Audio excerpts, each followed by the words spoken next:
Hello students, my name is Aaron H. Aceves and I'm the author of This Is Why They Hate Us, a YA contemporary novel about a 17-year-old boy named Enrique who falls for his best friend, but in order to save their friendship, has to try getting to know some other crushes.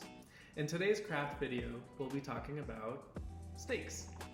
Writers use stakes to keep readers engaged, to make them care about what happens in a story. If you've ever heard a book called a page turner, then the author is probably really good at establishing stakes and tension. How exactly do authors do that? How do they use stakes to create tension and momentum? Let's find out. But before we get started, let's quickly define stakes, tension, and momentum. I like to think about stakes as the costs and rewards most important to a character.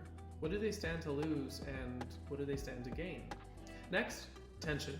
You've probably heard the expression, you could cut the tension with a knife, which refers to a situation in which everyone is on edge. Tension in a novel is a good thing. It's the feeling that you have to keep reading. You have to find out what happens next. Momentum is actually a physics term that we use to talk about the way events in a story build on each other. What happens when you roll a rock down a hill? It begins to roll faster and faster, right? Momentum in stories is the advancement of plot, an increase or redefining of stakes as you read. A lot of authors use high stakes to get their readers interested. They use life and death, whether it's the protagonist's own life or the lives of their loved ones. Some protagonists have to save their town or their country or even their planet. But stakes can also be smaller, and every bit as engaging. In my book, This Is Why They Hate Us, the main character, Enrique, or Quique, is not fighting to save his planet. Instead, he's fighting to keep the love of his friends and family. They mean everything to him, and he thinks aspects of his identity might scare them away. In the opening chapters, I established Quique's relationships with his mother, his father, his best friend Fabiola, and his friend/crush Celine. In our first text example, Quique talks about why he doesn't tell his best friend Fabiola about his mental health issues, mainly his anxiety and depression.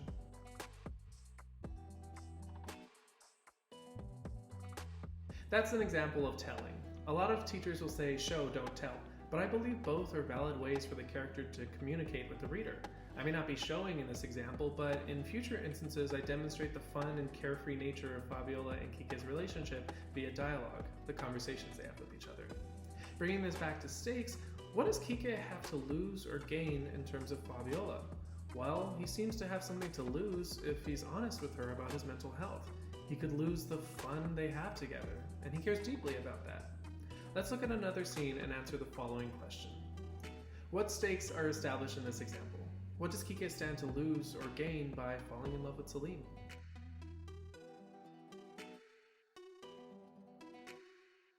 Remember, we need to think about what matters most to Quique. In this instance, the stakes are that he could lose Celine as a friend. Let's get more specific. Why would losing him as a friend be so bad? Well, in this example, we can see that Celine appears to be able to almost read his mind. So Quique could lose a friend who has a rare ability to get him. Celine also proves himself to be a kind, patient friend. Does anyone ever want to lose a friend like that? But what about the things Quique could gain? Well, he could gain Celine as a boyfriend. Specifically, he could gain a kind, patient partner who's also a close friend. Again, the stakes here are not saving the world from Thanos, but for a lot of people, relationships are super important. You can fall in love at any age, and that can be terrifying and exhilarating.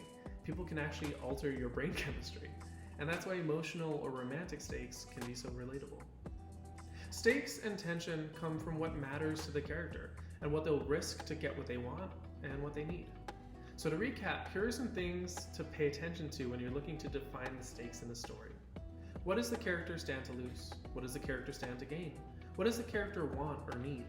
What will the character do to attain those wants or needs? Will the character have to take a risk? What are they willing to sacrifice?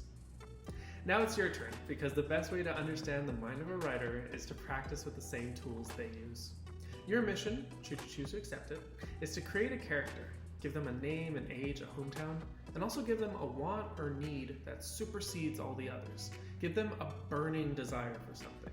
Now see if you can complicate that and add even more stakes. Let's say the character wants to win a baking competition. How can we build those stakes? Well, let's say the baking competition pays $1,000. Now, we all want a cool grant, right? But let's keep going. What is so important that the character needs the money for? Maybe they want to pay for a class trip. Maybe their pet is sick and they need the money to pay for its surgery.